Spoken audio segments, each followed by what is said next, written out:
This is Troy from SpicyJello.com, and I'm going to walk you through some of my favorite features of CaptureOne Pro 12 and some of the things that I do on a regular basis and how I manage to get the best out of CaptureOne.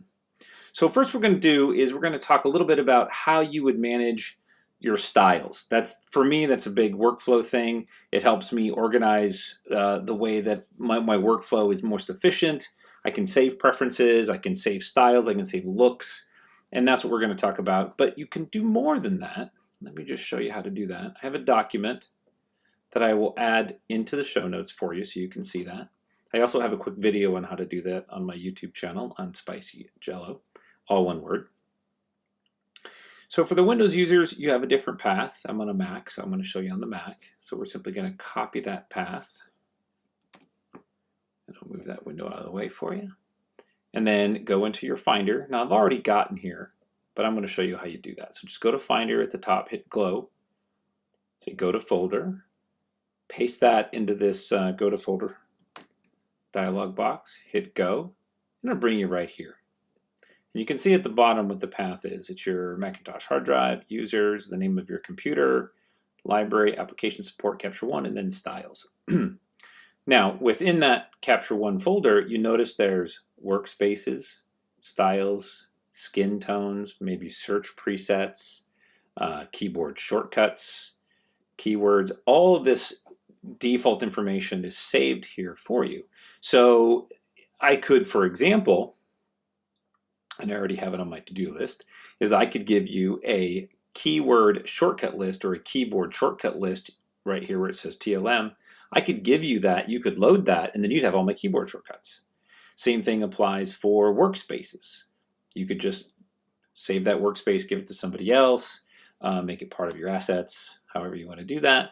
But the nice thing is that once you have access to this folder selection here, you can, one, back up all those preferences, maybe move them to a laptop or another tower or another instance of CaptureOne.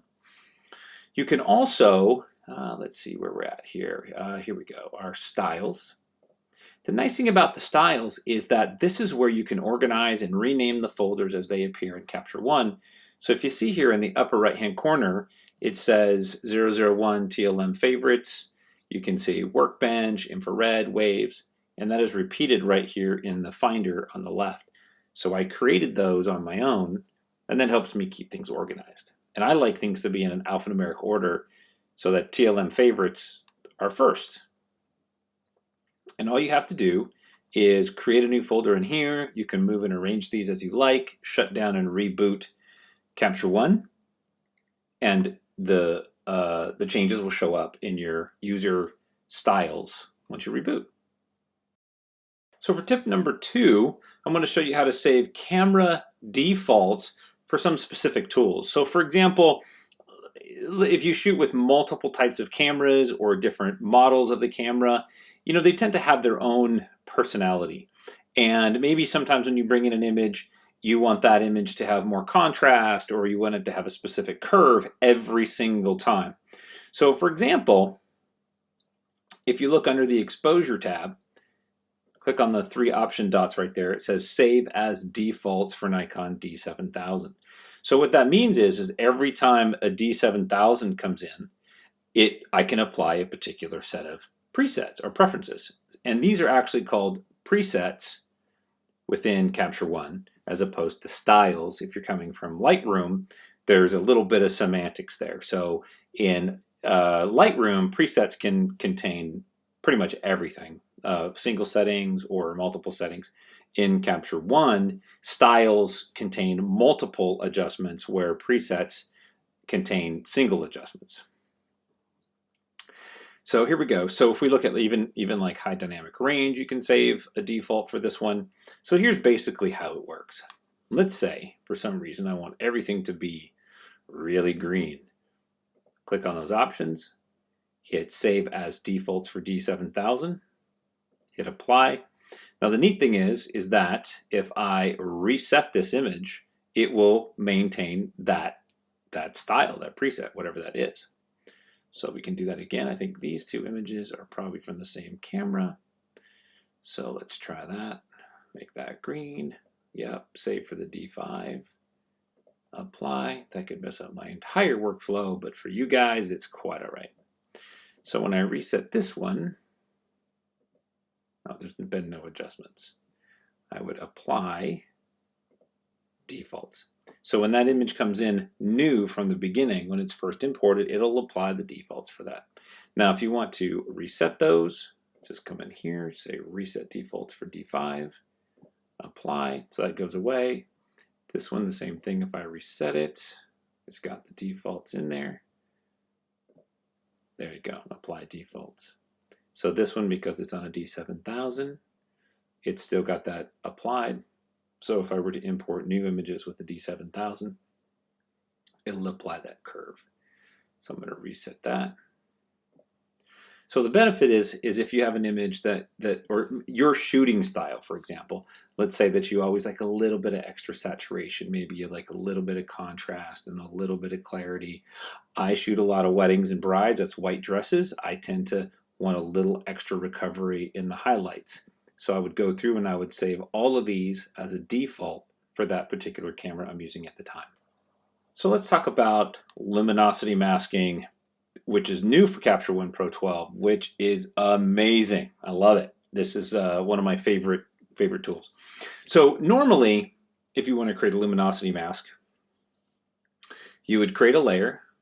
You would want to make sure that that layer is filled because you need a mask. And then you could choose Luma range. And then you would use the sliders down here to select which range in the image that you want to apply your effects to. All right, but what I'm going to show you is how you would apply that to, say, a linear gradient, a brush, something of that nature. So here, let's erase that. We're going to grab our linear gradient tool, which is shortcut is E. Let's draw our gradient in there. If you want to turn your mask on or off, the shortcut key is M, I believe, unless I changed it. I'm pretty sure it's M. Now, once you've created that mask, actually, let's pull that down even more, just so it outlines that mountain. Click on the Luma range right there above the layers palette, and then your toolbox will pop up, your little tool palette there. And you can also turn on the mask in here. And then you simply grab the handles that you want to clip. So the left side of this range is the shadows, so I'm clipping the shadows out, removing as many shadows as I can. They're not being masked. You could also go the other way and just pick like a range within the mountains right there. So if I did that, I'm going to hit M to turn the mask off. Now maybe just those shadow peaks in there, I want to make them cooler tone. So there we go. I could pull that down. Well, that's not the right color, right? Because if we wanted to do that, we would go in here and it would be all fancy, but different tip. So another neat thing that you can do is use the brush tool. We use our draw our mask, let's create a new layer. And I just want to select this roof of this barn. This is out in Moore Monroe, out in Jackson Hole, Wyoming. Those are the Grand Tetons in the background. So what I'm going to do is very sloppily, I'm just going to brush around that area. If I hit M, you can see I've got a mask going over that. Select Luma range, and I'm going to clip out the shadows. So eventually, I get just the roof. Now you can see in the background, maybe right here, is a little bit of masking that's been chosen. If I hit Apply, hit the Erase tool, hit Erase, I could come in, adjusting that size, and I could erase that just to make sure that it's super clean. Maybe there's a little bit on the barn there. You could zoom in to get closer. So now if I turn the mask off, I can actually come in and do like a highlight recovery, which is doing nothing, so that doesn't show you anything.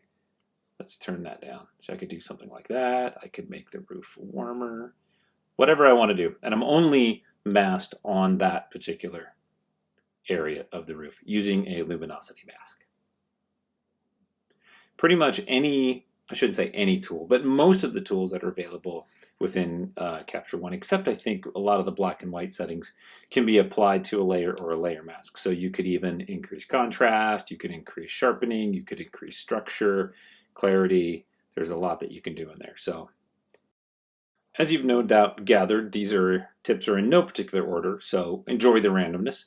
What we're going to talk about next is applying a style as a layer or applying that style to a layer already there. So let's start with a linear gradient. So I've selected my linear gradient.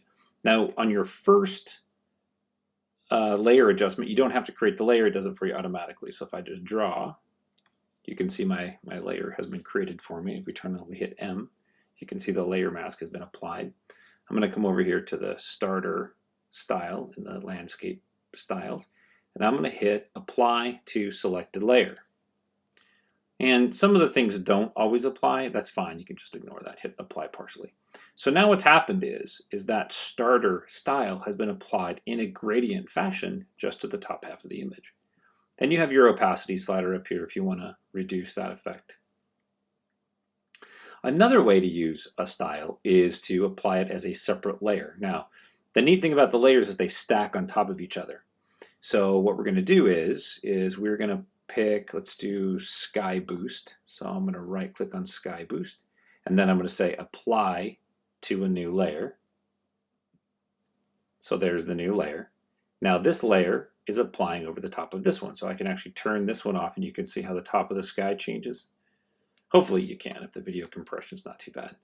But also the layer we just applied, which is Sky Boost plus 20, that's enhancing the entire image that has the blue in it. And of course you can also adjust that one with your opacity slider.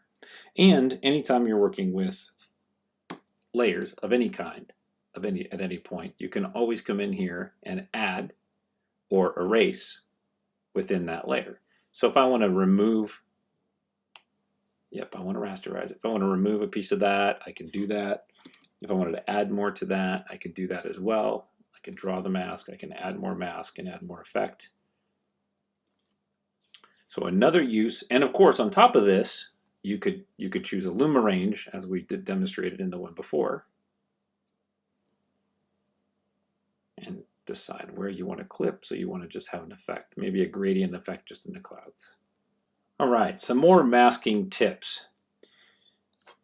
So if you wanted to say just affect this green right here, or maybe just the blue in this area right here, you could mask it a couple different ways that we showed. You could do luminosity masking, you could try that. But the nice thing about this image is we have some very different color distinctions. So if you go into the color editor, go under advanced, choose the eyedropper in the bottom right hand corner, click on a color. Most of that range now has been selected. Now what I like to do is I like to expand the saturation all the way out. You can do it manually. You can click right here and you can drag that out, or you can just come down here and click on that little guy. You could also invert the selection. Sometimes that works, but we're going to work with just the regular selection. I'm not going to invert it. There you go. And then the smoothness slider, that's how much range next to a particular color pixel that it's going to choose. So you can see that the fuzziness around the edge of our little pie shape right there gets a little bit fuzzier. And that's okay because we don't really have too many neighboring colors that we might compete with. Sometimes that's something that you need to try. If you want to see what you're selecting, just click on View Selected Color Range, and it makes whatever you're not selecting black and white. And you can see that happening live in your color range. Actually, if I grab this guy right here, you can see how I'm deselecting the blue. So there you go. So we're just going to select the grass in the foreground. I'll turn off that preview. Now here's where the cool part is. Select on the options and hit Create Mask Layer from Selection. That'll create that. Watch up here. There it goes. So everything that I had selected in that color range has now been chosen. So if I hit M, so now I can, on that adjustment layer, I could even continue to mess with the color adjustments. I could come down here into the color balance tool, take the highlights. Well, we'll do shadows. Let's do shadows. So I could affect the tones in that image of that grass. I could pull some more of the green out. Let's do, there you go. So it gives you the ability to separate and manage the tones within that selection independently. Now here's a neat trick. We already have this layer selected. We already have that. I would like to select all of that, the blue, instead of going back and selecting again. We'll make a new layer, which is layer 2.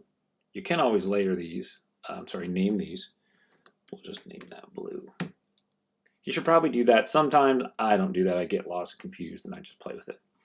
So no shame in doing that. So now what I'm going to do is I'm going to right click on there and I'm going to copy from the first layer. So now I've got two masks that are essentially the same.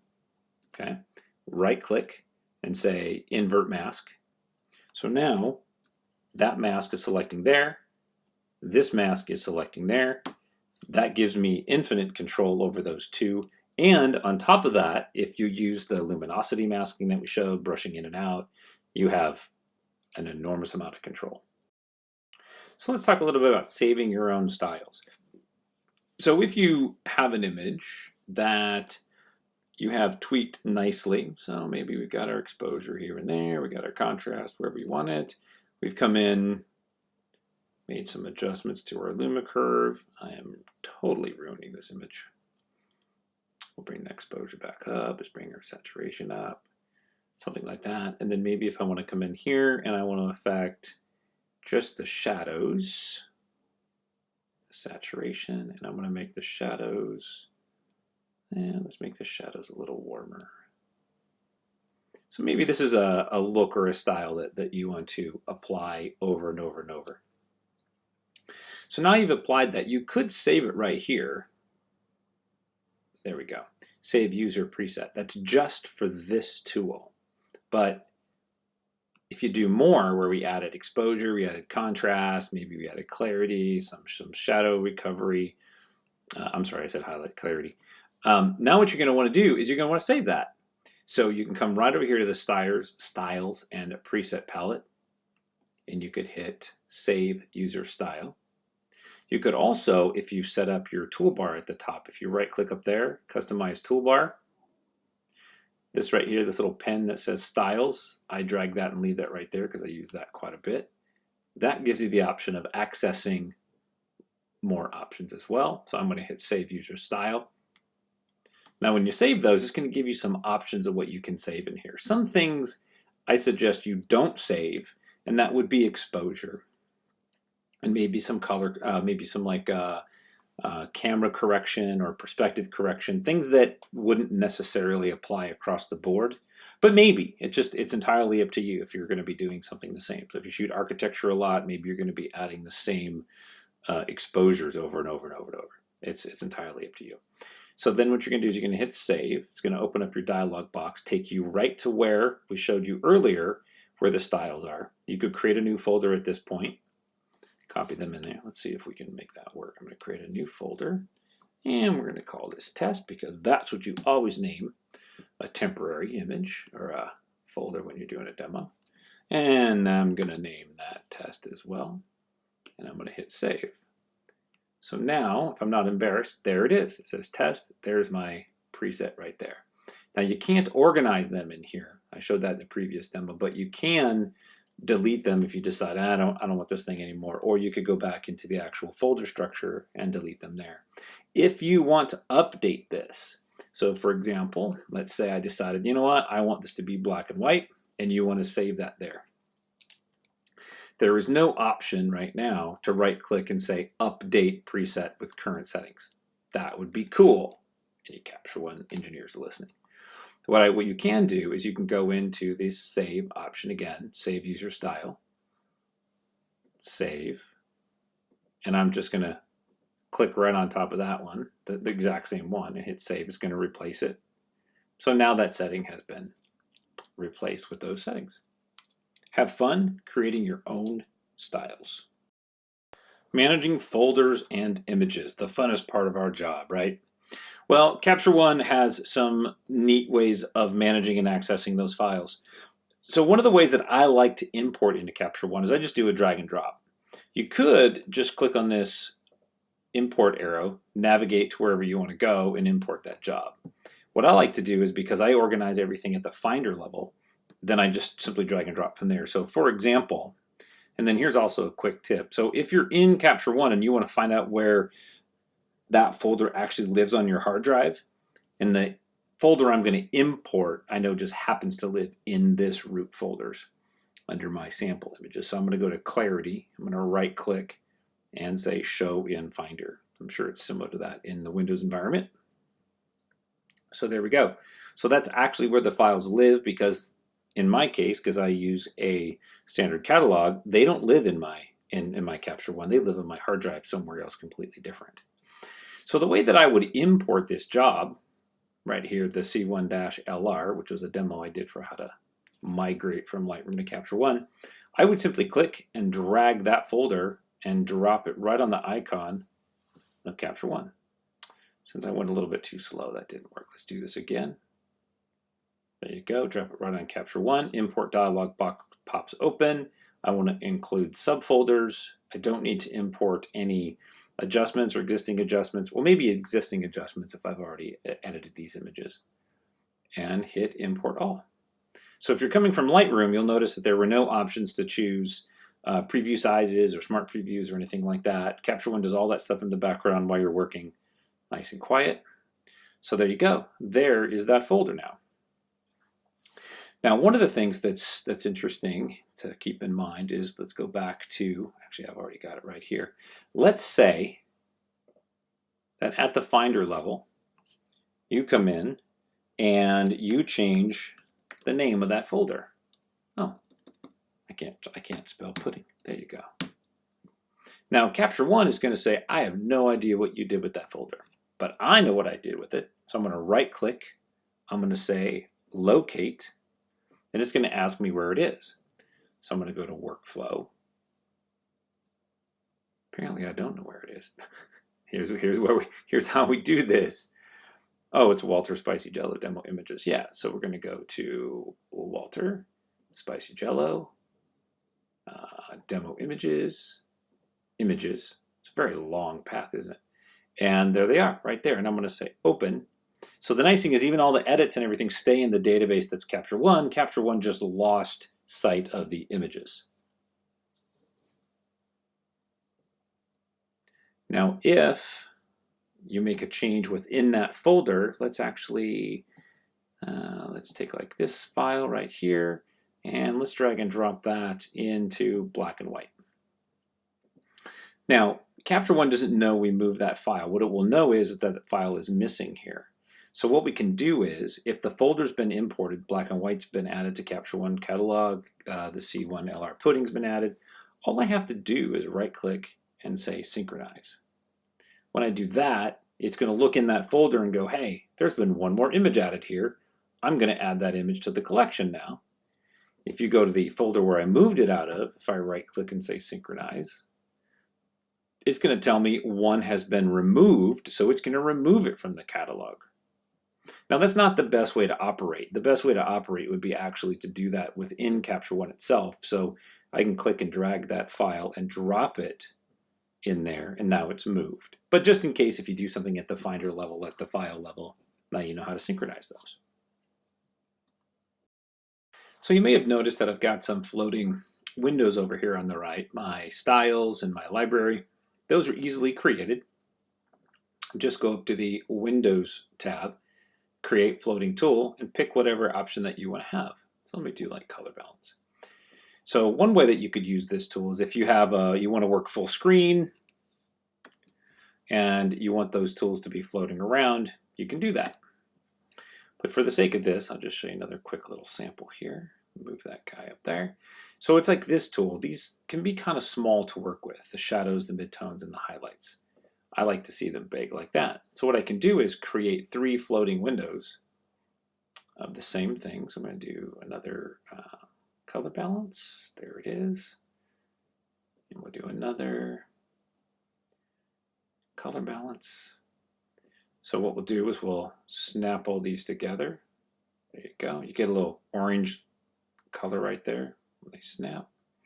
Now this one I can make midtones, this one I can make highlights, this one shadows. So now I have those big palettes I can move around anywhere on the screen that I like. You can see how it's trying to dock with each other. That's nice, they're friendly. So it's an easy way to customize that workspace for you. You can also drag these off on another monitor if you like.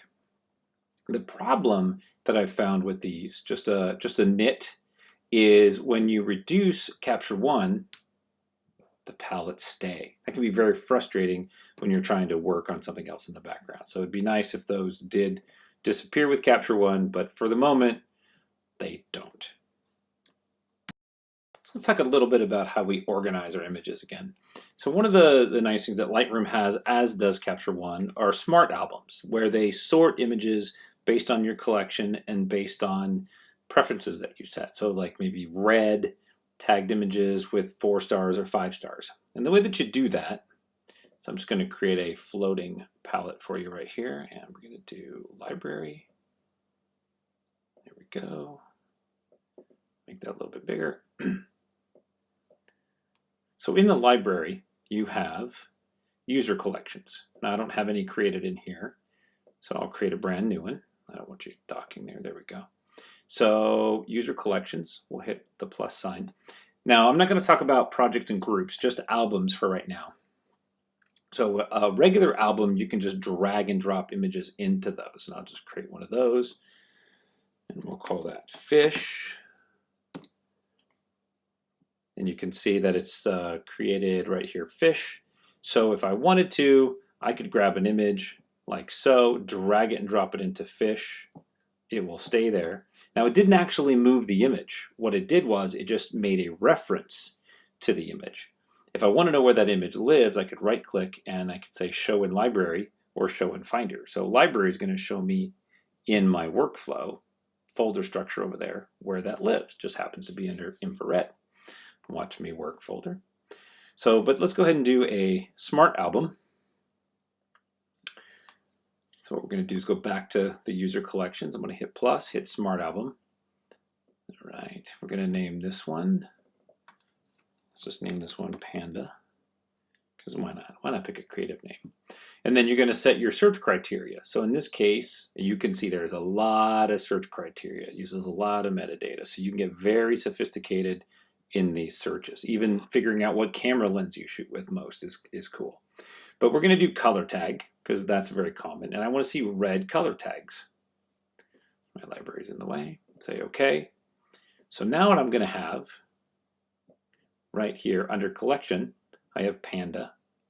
And anything that when I click on that, anything that's got that red color tag is going to show up across all the images that are imported in that particular collection.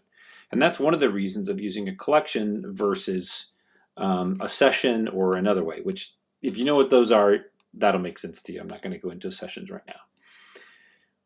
But if you want to modify this to maybe see only the 5-star images, I'll make a couple more. Let's just make a couple 5 stars in here to make sure I have them. There we go. So I'm going to right click on Panda. I'm going to edit the smart album. Get my out of the way. Click on the plus sign. And then I can go down here and I can choose keywords. I'm sorry, not keywords. We don't want keywords. We want rating.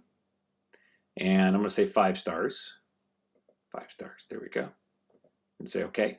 So now essentially any time that I click on Panda, it's only going to show me red and 5 stars. If I were to change the color of this to yellow, it's going to leave. And if I was to change the rating to say 4 stars, it's going to leave. So if I was to come in here and create another smart album, all right, and we're going to call this long, because I have no idea why I picked that. And we're going to go to color tag, and we're going to choose yellow, and we're going to go to rating. There we go, rating. We'll do 4 stars. There we go. Say OK. So now if I go there, you can see that those 2 images are in there.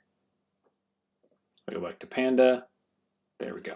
So it's live. It happens live as you're adjusting those images. Another way to do this too would be to do keywords.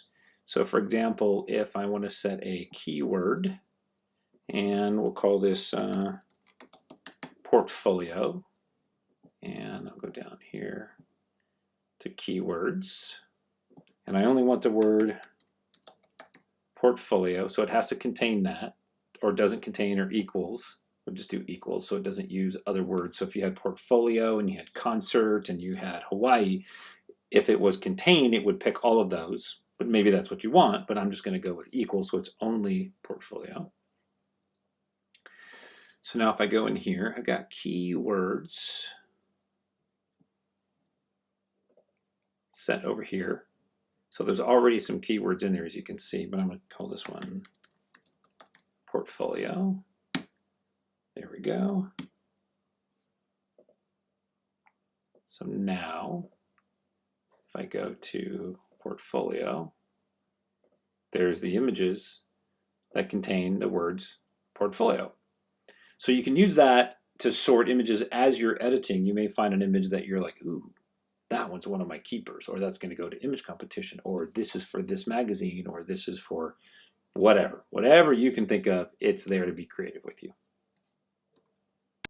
Let's talk a little bit more about masking, because that's a really powerful feature in CaptureOne. So we're going to create a new layer, and then we're going to grab our brush tool.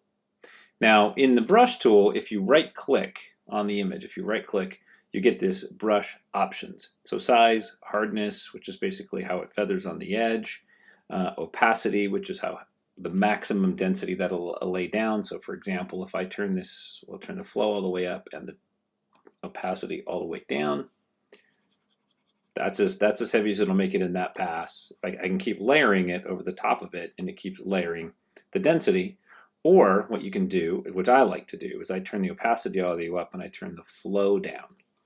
So as I'm painting, you can see how that flow increases. If I move back, I move forth, that gives me the ability to paint and to shade. And I'm no painter by any means, but it's nice to be able to do that. The other option that you have here is auto mask and use pen pressure. We're not going to talk about the pen pressure right now because that requires a Wacom tablet. I don't know if everybody has one, so let's just work with what everybody can do, and that is auto mask. So auto mask finds the edge of the image and tries to keep the mask within the edges of that particular area.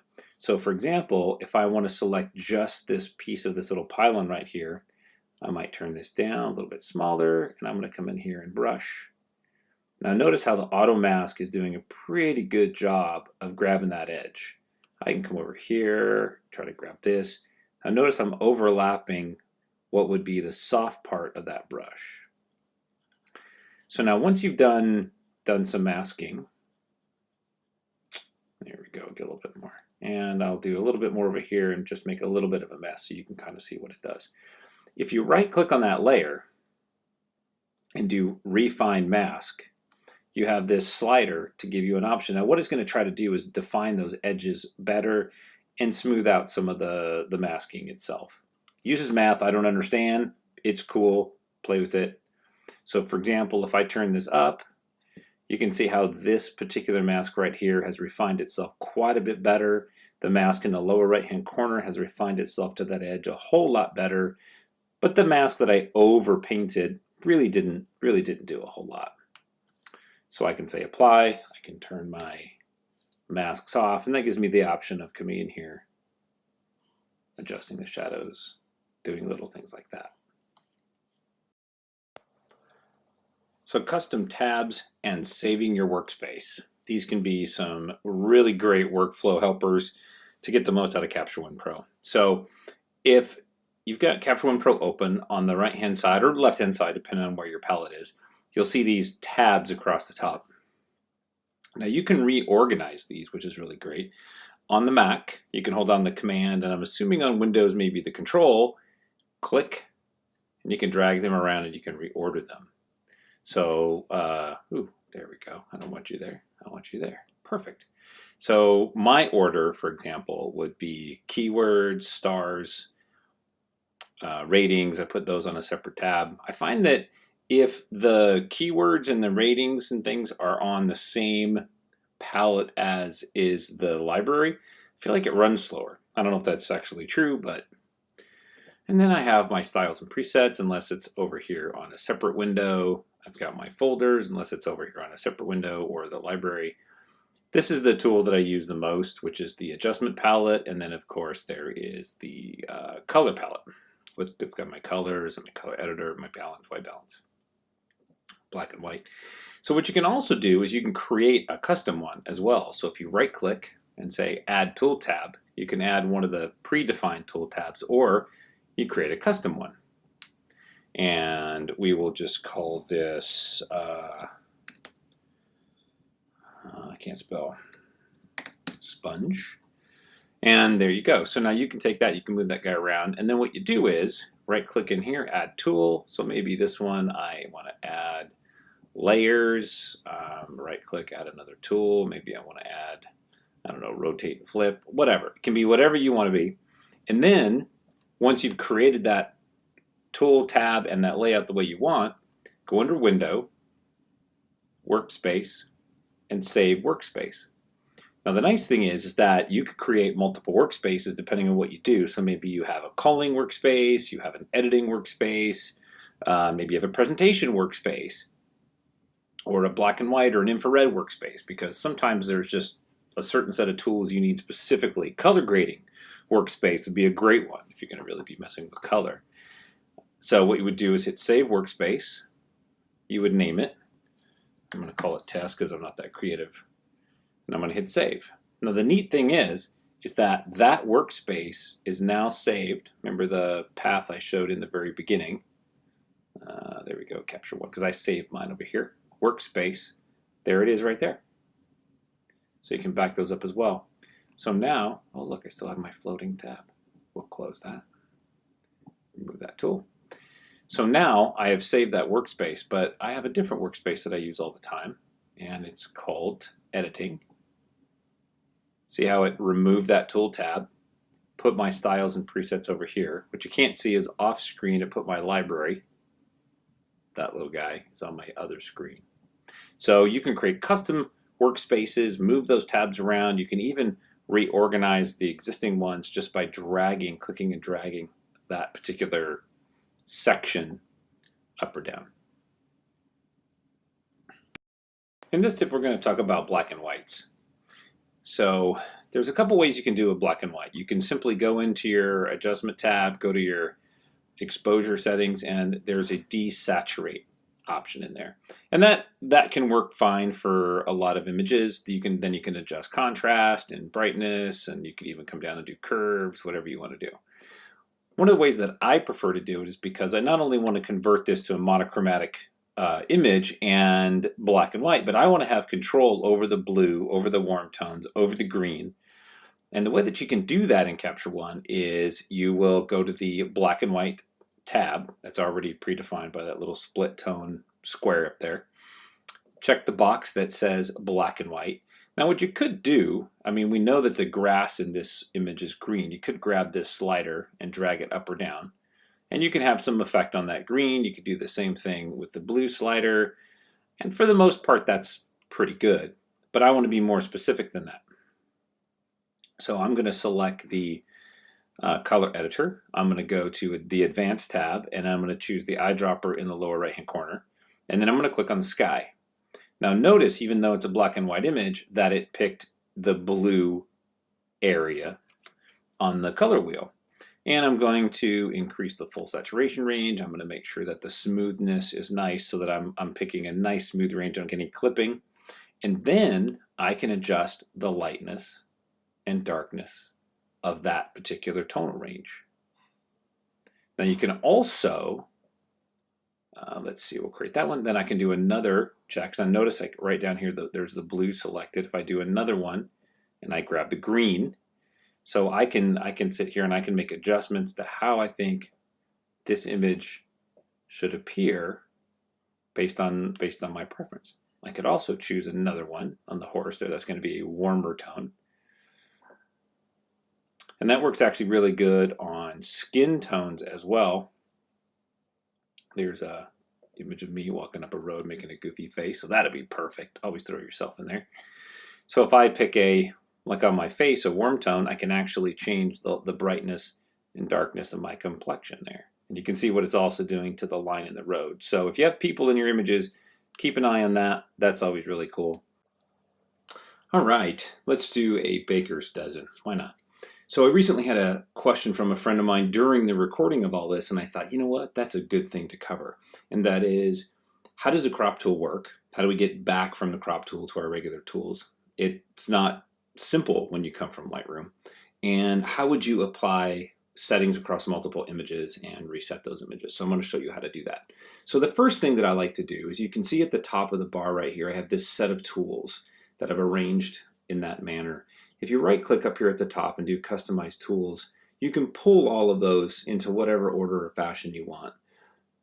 And I've also reset my desktop so that might look more like what you're doing if you're just starting Lightroom. If you're not, and you've already rearranged your desktop, then that's fine. You already know where we are. So what I want to suggest is always leave this little guy off until we talk about it and you know what it does. So for the most part, what you're going to do is you're going to make adjustments. I know that's not a perfect adjustment, but I wanted you to be able to see it. And I'm going to grab the crop tool here and I'm going to make a crop. All right, so let's say that you like this tone or effect that you want to apply to other images.